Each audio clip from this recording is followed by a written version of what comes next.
Hello students, how are you?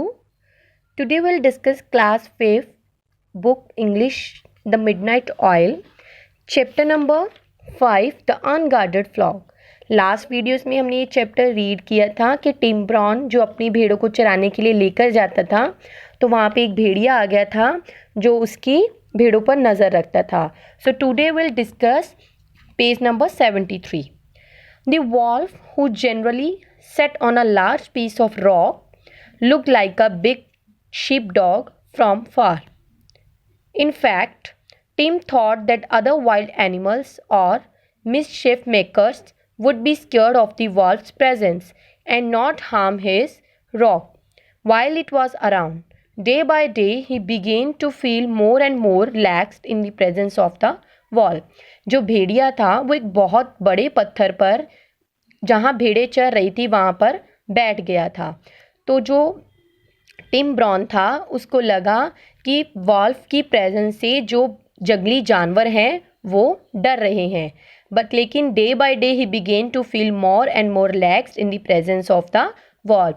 दिन प्रतिदिन जो भेड़िए का डर था वो टिम ब्राउन उसकी भेड़ों से निकल गया था. Now he has also begin to look upon the wolf as a guardian of his flock. अब he has also begin to look upon the wolf कि अब वो भेड़िए को अपनी शीप के गार्डियन की तरह देखता था कि वो उनका एक गार्ड है.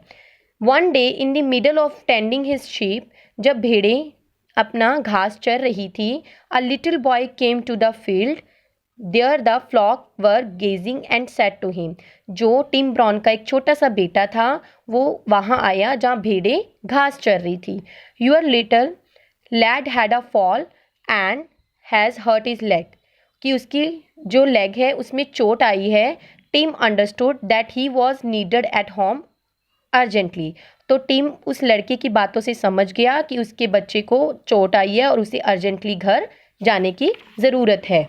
Now Tim did not hesitate to make a decision to leave his flock in the fields and go back to the farm to attend to his सन.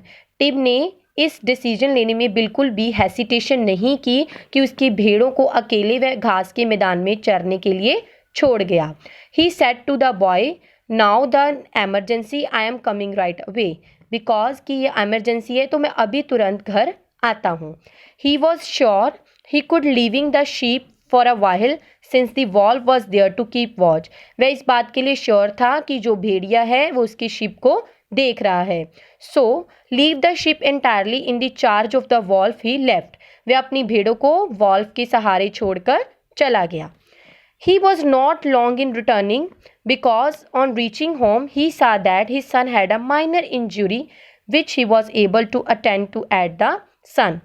उसने अपने घर में जाने के लिए देरी नहीं की और उसने देखा कि उसके बेटे को थोड़ी सी चोट ही आई है. However, he hurried back to the field as it was almost time to the round and flock and led them back to the farm. वह जल्दी जल्दी ही घास के मैदान में वापस आया और अपनी भेड़ों के पास गया. When he came back, what did he find? जब वह वापस वहाँ पर पहुँचा तो उसने क्या देखा? The wolf had eaten the flock of the sheep and it was now nowhere to be seen. कि जो भेड़िया है उसने उसकी सारी भेड़ों को मार दिया. Carcasses of the day lay around everywhere. हर तरफ भेड़ों की डेड बॉडीज पड़ी थी.